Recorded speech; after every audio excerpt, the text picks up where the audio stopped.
मित्रों, राधे राधे। एक समय की बात है कि ब्रह्मा जी के पुत्र नारद जी भूलोक पर भ्रमण करते हुए गंगा किनारे पर जा पहुँचे। प्रयागराज के स्थान पर जहाँ पर कई ऋषि इकट्ठा हुए थे, वे आपस में चर्चा कर रहे थे कि हमें लोक कल्याण हेतु महायज्ञ का आयोजन करना चाहिए।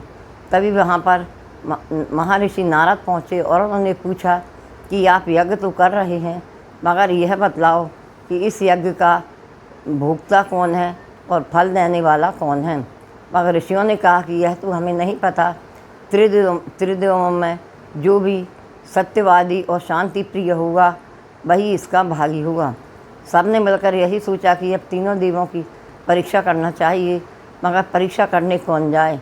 इसके लिए उन्होंने भृगु ऋषि को चुना और उन्होंने कहा कि आप ही सबकी परीक्षा लेकर आइए, उसके बाद ही हम यज्ञ शुरू करेंगे। उन्होंने कहा अच्छी बात है।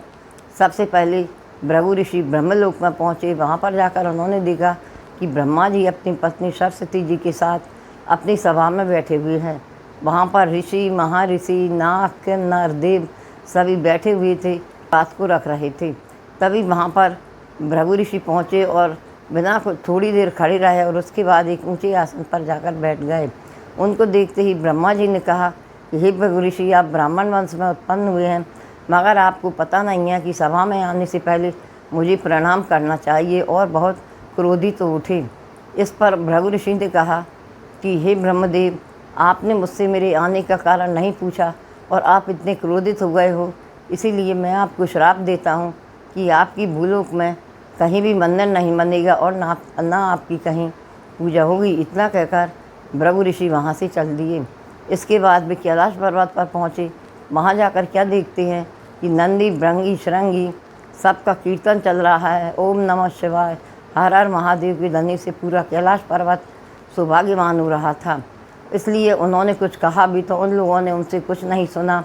इसलिए वे सीधे शंकर जी के अंदर चले गए। वहाँ पर देखा कि शंकर और पार्वती जी बातों में मगन हैं। तो उनको भृगु ऋषि को देखते ही शंकर जी को क्रोध आ गया और वे अपना त्रिशूल लेकर खड़े हो गए और उन्होंने कहा कि हे ऋषि, तुम तो धर्म को जानने वाले हो, मगर आपने तो किसी से पूछा भी नहीं। तब भृगु ऋषि बोले कि हे देवों को देव महादेव, आपने मुझ पर क्रोध किया है और त्रिशूल को अपने हाथ में लिया है, इसलिए आपकी इस मूर्ति रूप में पृथ्वी पर पूजा, आपकी लिंग रूप में पूजा होगी और वह सभी लोगों को महान फल देने वाला होगा। इतना कहकर वह वापस चले आए। फिर वे वैकुंठ लोक में गए। उनका मन बड़ा व्यथित हो रहा था। वहाँ जाकर उन्होंने देखा कि विष्णु भगवान शेषनाग की सैया पर लेटे हुए हैं। माता लक्ष्मी उनके चरण दबा रही हैं और भगवान आंखें मूंदे हुए हैं। थोड़ी दूर तो वे खड़े रहे, मगर क्रोध के कारण उन्होंने अपने बाएं पैर को उठाकर भगवान विष्णु की छाती पर लात मारी।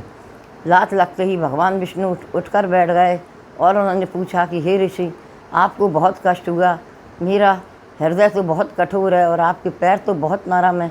ऐसा कहते उन्होंने भृगु ऋषि के पैर की पंजी से नीचे से ज्ञान नेत्र दबा दिया, जिससे उनका क्रोध शांत हो गया और उन्होंने देखा कि यह मैंने क्या कर दिया। तो वह विष्णु भगवान से क्षमा मांगने लगी। वह भगवान बोले कि नहीं, नियति की यही मर्जी है, इसीलिए ऐसा हुआ है और अब तुम किसी बात की चिंता मत करो और अब भूलोक में लौट जाओ। भृगु ऋषि भूलोक में आ गए। गंगा किनारे आकर उन्होंने सभी ऋषियों को बतलाया कि भगवान श्री हरि नारायण ही हैं, क्योंकि उन्हीं में सत्य भाव है और उन्हीं में शांत भाव है। तभी से यज्ञ की भोक्ता श्री हरि भगवान नारायण ही माने जाने लगे और वही ग्रहण करते हैं और वही फल देते हैं। तो मित्रों, हमें सदा ही सत्य के मार्ग पर चलना चाहिए और शांति का आचरण करना चाहिए। इससे हमें यही शिक्षा मिलती है, धर्म की हमेशा, सत्य की हमेशा विजय होती है और शांति से हमेशा घर में सुख और संपन्नता आती है। जय जय श्री राम।